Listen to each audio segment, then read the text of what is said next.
आज हम लेके आ गए हैं आपके लिए बहुत ही महत्वपूर्ण वीडियो, जो कि है एसएससी सीजीएल के जो भी अभी पेपर हो रहे हैं उन सब के हम 3 से 4 दिन के आपके मैथ्स के क्वेश्चन लेके आए हैं, जो कि बहुत ही इंपॉर्टेंट क्वेश्चन है और रिपीट हो रहे हैं क्वेश्चन। उन सब क्वेश्चन को आज हम लेके आए हैं और कुछ इंपॉर्टेंट टॉपिक पे आज हम बताने वाले हैं वीडियो के एंड में। पूरी वीडियो जरूर देखिए। एक एक चीज़ हम आपको बहुत ही महत्वपूर्ण प्रश्न बताने वाले हैं, जो कि आपको देख के मतलब कहना चाहिए ये क्वेश्चन रिपीट हो रहा है। कुछ क्वेश्चन उनको आप बहुत अच्छी तरह से पढ़ के जाएंगे, तभी आप आगे इस पेपर को बहुत ही अच्छी तरह से निकाल पाएंगे। तो जो हमारा एक्सपीरियंस है, मतलब जो हमने देखे अभी तक एग्जाम्स के पेपर में क्या क्या आए क्वेश्चन कैसे, वो सारा सारा आज हम बताने वाले हैं आपको। और वीडियो के एंड में एक चीज़ ज़रूर हम बताने वाले हैं, जो इंपॉर्टेंट टॉपिक्स बताने वाले हैं, जिससे 5 से 6 क्वेश्चन जरूर बन रहे हैं। तो आप उस टॉपिक को अच्छी तरह से पढ़ लीजिएगा, आपका बहुत अच्छा जाएगा एग्जाम। देखिए अब हम ये लेके आए, जो हमारा फर्स्ट क्वेश्चन है। अब ये कितना आसान क्वेश्चन है, आपको थोड़ा सा ध्यान देना, आप आसानी से पाइए। यदि a + b = 10 और a² - b² = 36, तो a b का मान निकाले। बहुत आसान प्रश्न। जब भी ऐसा दिया आप समझिए a² में b² कर दिया, मतलब हमको कोई भी फार्मूला लगाना है, तो यदि हम फार्मूला ये लगा दें a + b का होल स्क्वायर का,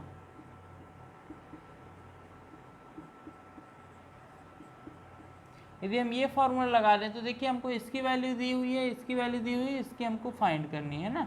सिंपल है, वैल्यू पुट कर दीजिए आप इसमें। तो a + b का स्क्वायर मीन्स a + b = 10, तो 10 की पावर 2 हो जाएगा, is equal to a² + b² की वैल्यू दी हुई है 36 और प्लस 2ab, a b की कोई वैल्यू नहीं दी है। 10 का स्क्वायर 100 हो जाएगा, कितना 100 हो जाएगा, और 36 इधर आएगा तो माइनस का 36 हो जाएगा, बराबर 2ab हो जाएगा। आगे हम आएंगे तो क्या होगा, 100 में 36 जाएगा तो 64 आएगा, बराबर 2ab हो जाएगा। अब हमारा ab बराबर क्या आ जाएगा, ये 64 और 2 आ जाएगा भाग में, मीन्स डिवाइड में, है ना। कितना आ जाएगा हमारा, 2 से 2 1 कम 2, 32 2 64। ab बराबर क्या आ गया आपका। इतना आसान प्रश्न था, कुछ भी नहीं था इस प्रश्न में, आप बहुत ही कम समय में क्वेश्चन को कर सकते थे। इसी तरह क्वेश्चन आ रहा है, बस टॉपिक को आपको ढंग से पढ़ना है। और ऐसे क्वेश्चन जो भी हैं, 3-4 फार्मूले हैं कि a + b का होल स्क्वायर, a - b का होल स्क्वायर, a² - b², ये 3-4 फार्मूले जो हमने बताए हुए थे आपको पहले वीडियोस में, कई वीडियोस में हमने बताया। तो ये फार्मूला आप बहुत अच्छी तरह से समझ के जाइएगा। इसी फार्मूले बेस्ड कई क्वेश्चन बने हैं, मतलब 2 से 3 क्वेश्चन पेपर में बन रहे हैं। तो आप अच्छी तरह समझ के जाइएगा, कॉन्सेप्ट क्लियर रखिएगा, जिससे कि आपको किसी भी तरीके से क्वेश्चन आए तो आप आसानी से कर पाएँ। अब हम बताने वाले आपको अगला क्वेश्चन, जो कि बताएंगे कैसे आप कम से कम समय में क्वेश्चन को आप करेंगे।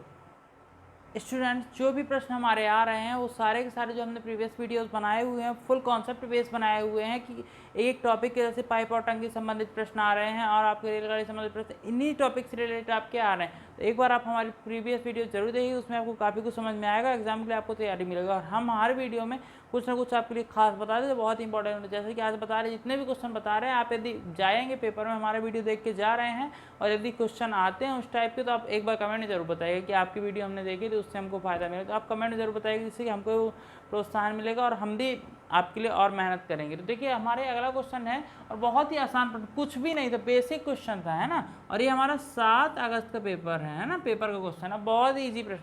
ये करना क्या, लिखा हुआ cos² / 1 + sin a, इसकी वैल्यू फाइंड करनी है। तो हम क्या करेंगे, हमको ये दिया हुआ है क्वेश्चन, ठीक है। तो हम cos² का हमारा फार्मूला क्या होता है, 1 - sin²। ट्रिग्नोमेट्रिक बेसिक आपको आने चाहिए, है ना, और अपॉन 1 + sin a हो जाएगा, ठीक है। अब चाहे हम इसको पावर 2 लिख सकते हैं, नहीं लिखा कोई फर्क नहीं पड़ता है कि 1 की पावर 2 1 ही होगा। आगे सॉल्व करेंगे तो a² - b² हो जाएगा, फार्मूला बनेगा a + sin a होता है ना, और a - sin a, और बटे में 1 + sin a, ठीक है। कौन सा फार्मूला लग गया यहाँ हमारा, a² - b² = a + b और a - b, ये फार्मूला आपका लगा है इधर पे। तो हमारे इसने a² - b² का बन गया a + b - b। तो इसको देखिए प्लस प्लस का कैंसिल हो जाएगा, बचेगा क्या हमारा 1 - इतना आसान क्वेश्चन तो कुछ भी नहीं था इस क्वेश्चन में। आप यदि बेसिक कॉन्सेप्ट आपको पता है तो आसानी से क्वेश्चन को क्लियर कर पाएंगे। इसी तरह से हम अगला क्वेश्चन बताने वाले जो एवरेज पे डिपेंड है, बहुत ही आसान प्रश्न, आप थोड़ा सा ध्यान से देखेंगे आसानी से आप कर पाएंगे क्वेश्चन को। तो वो हम बताने वाले हैं आपको अगला क्वेश्चन।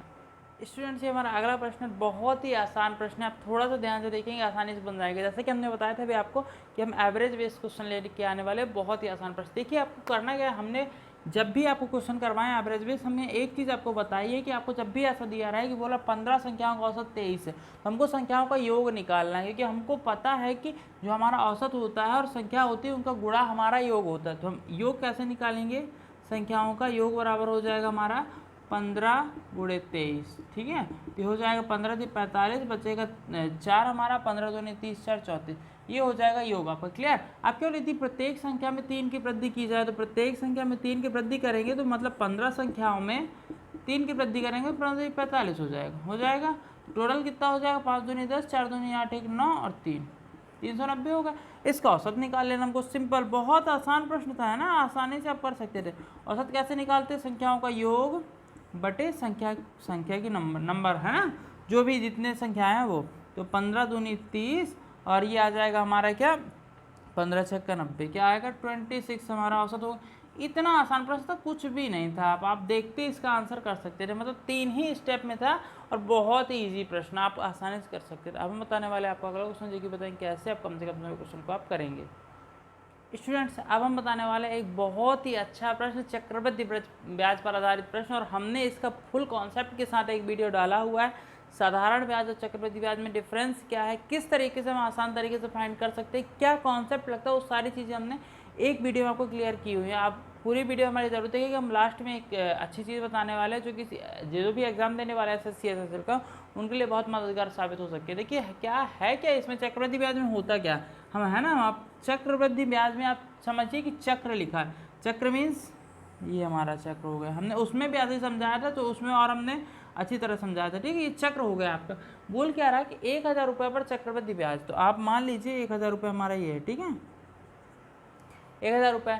अब बोल क्या रहा है, यदि ब्याज दर क्रमशः आप मान लीजिए 1 साल ये हो गया, 2 साल ये हो गए, ठीक है, तो ये पहला साल हो गया, ये दूसरा साल हो गया, क्या बोल रहा है, क्रमशः 5 वर्ष और 5% 10% प्रति वर्ष, जो पहले और दूसरे वर्ष के लिए वार्षिक रूप से संयोजित होते। तो हमने चक्रवृद्धि ब्याज के लिए कॉन्सेप्ट क्या बताया था कि आपका जो है ये 1000 है, इस पर आपका कितना परसेंट ब्याज बोला पहले वर्ष के लिए, 5%। समझ में आया ना, पहले वर्ष के लिए कितना बोला, 5%, तो हम निकालेंगे इसका 5% का ब्याज। तो यदि हम 1000 का 5% का ब्याज निकालेंगे, है ना, 5% का ब्याज निकालें, प्रतिशत ना लगा के 100 कर लेते हैं ना, तो 0 से 0 जाएगा, 5 दाम 50, कितना 50 रुपये क्या हो जाएगा ब्याज हमारा। तो इसमें हम 50 जोड़ देंगे, तो 50 यदि हम जोड़ देंगे इसमें, तो क्या हो जाएगा 1050 रुपये, क्या हो जाएगा 1050। हमारा चक्र बनाने का मतलब यही है कि आपका अब इस पैसे पे ब्याज लगेगा, किस पे, इस पे ब्याज लगेगा, ना कि इस पे। ये हमारा शुरुआती मनी था। हमारा जो चक्रवृद्धि ब्याज होता है यही डिफरेंस होता है कि हमारा जो अभी हम बताने वाले साधारण ब्याज में आप किस तरह करेंगे, तो इस तरह से आपने किया, फिर आप इस पे ब्याज लगेगा, तो इस पर कितना परसेंट बोल रहा है, 10%। दूसरे वर्ष के लिए 10% जब ब्याज लगेगा 1050 पे 10% ब्याज, है ना, तो 1 0 से 1 0 गया और 1 0 चला गया, ठीक है। तो कितना हो गया हमारा 105 रुपये हो गया 10%। तो यदि हम 1050 में 105 जोड़ेंगे, कितना आ जाएगा, 5 1 1155 हो जाएगा, कितना, यदि हम इधर पे करें, है ना, 1155, ये 10% हमारा इधर हो गया, इधर सॉरी, ये 2 वर्ष के लिए है ना, तो क्या हो गया 10% हमारे, ये 10% इधर लग गया, ठीक। अब 10% इधर लग गया तो कितना हो गया मनी आपका, 1000 का कितना हो गया आपका 1155। ब्याज कितनी लगी, सिंपल निकाल लेंगे, तो ब्याज लगेगी 1155 माइनस 1000, तो बराबर 1155 माइनस 1000, तो 155 रुपये आपकी 2 वर्ष में ब्याज लग गई। सिंपल क्वेश्चन था, कुछ भी नहीं था, आप आसानी से कर सकते हैं। साधारण ब्याज में क्या होता है कि आपको इसी पैसे पे आपको पूरा एक साथ ब्याज निकाल लेना होता है, उसमें चक्रवृद्धि ब्याज नहीं लगती है, मतलब उसकी जो ब्याज लगती है वो इसी पैसे पे लगती है, यही डिफरेंस होता है। और आपको यदि नहीं समझ में आया फुल कॉन्सेप्ट के साथ, तो आप एक बार हमारी चक्रवृद्धि ब्याज वाली वीडियो देखिएगा, हमने उसमें बहुत अच्छी तरह से पूरा बेसिक से समझाया हुआ कि एक ही कॉन्सेप्ट आपको क्लियर होना चाहिए। अब हम बताने वाले आपको अगला क्वेश्चन, जो कि बहुत ही अच्छा क्वेश्चन है, पूरा क्वेश्चन वीडियो जरूर देखिएगा, लास्ट में हम बहुत ही इंपॉर्टेंट चीज़ बताने वाले। चैनल को अभी तक आपने सब्सक्राइब नहीं किया तो सब्सक्राइब जरूर कर लीजिएगा, क्योंकि उसमें आपको काफ़ी मदद मिल सकती है।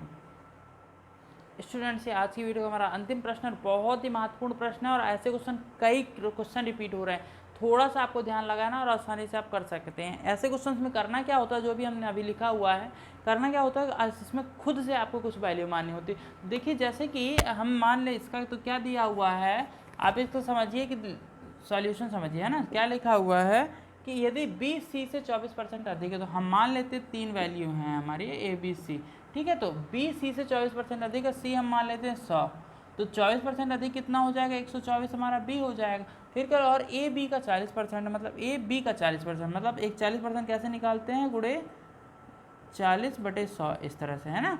40% ऐसे हम सॉल्व करें, इसको सॉल्व कर लेंगे तो ये हमारा 100 ही रहेगा, ये हमारा 124 ही रहेगा, ये हो जाएगा 0 0 कैंसिल हो जाएगा। इसको करेंगे हम, क्या आ जाएगा, 12.4 हो जाएगा, है ना। क्या हो जाएगा हमारे, इसको सॉल्व करेंगे, 2 दूनी 4, 2 पंजे 10, 5 से करेंगे तो 5 दूनी 10 हो जाएगा, और 5 को 20 हो जाएगा, है ना। 5 को 20 हो जाएगा, 5 अट्ठे 40 हो जाएगा, ठीक है। क्या हो जाएगा, 24.8 गुणे 2, है ना। तो 24.8 गुणे 2 करेंगे तो हमारे क्या आ जाएगा, सिंपल हम गुणा करके इधर लिख देते हैं, ठीक है। 24.8 गुणे 2 करेंगे तो 8 दूनी 16, 1 4 दूनी 8 1 9 और 2 दूनी 4, 49.6 है, कितना, 49.6। ये आ गया हमारी तीनों की अलग अलग वैल्यू। अब हमको पूछ रहा है कि ए सी से कितना प्रतिशत अधिक है, ये देखिए, ये 100% हो गया, है ना। पहले हमने क्या माना था, 100% हो गया, और ये आपका कितना, 49% हो गया। अब माइनस कर दीजिए, सी माइनस ए, क्या हो जाएगा हमारा, 100 माइनस 49.6, है ना। 10 माइनस 6 तो 4 आ जाएगा, 10 माइनस 10 0 आ जाएगा, 10 माइनस 5 50.4, यही आपका आंसर हो जाएगा। इतना आसान क्वेश्चन तो कुछ भी नहीं था, इस क्वेश्चन में आसानी से आप कर सकते थे। इस तरह से आप आसानी से क्वेश्चन का आंसर निकाल सकते हैं। जैसा कि हमने वीडियो के शुरू में ही बताया था कि आपको एक चीज़ हम बताने वाले हैं, जो कि जिससे कई क्वेश्चन रिपीट हो रहे हैं। आपको जो बहुत ही महत्वपूर्ण प्रश्न है ट्रिग्नोमेट्री, इस बार जो आपके ट्रिग्नोमेट्री से बहुत ज़्यादा क्वेश्चन हो रहे हैं ना।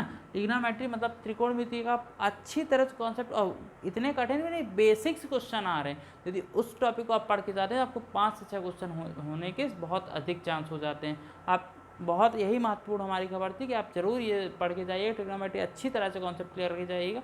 ज़्यादा नहीं, 8th 10th क्लास तक की ट्रिग्नोमेट्री यदि भी आप पढ़ लेते हैं, आपको बहुत फायदेमंद हो सकते हैं। वीडियो अच्छा लगा तो लाइक करिएगा, दोस्तों में शेयर करिएगा, चैनल को सब्सक्राइब जरूर कर लीजिए, जिससे जो आने वाली वीडियो आपको टाइम पे मिल पाए। Thank you.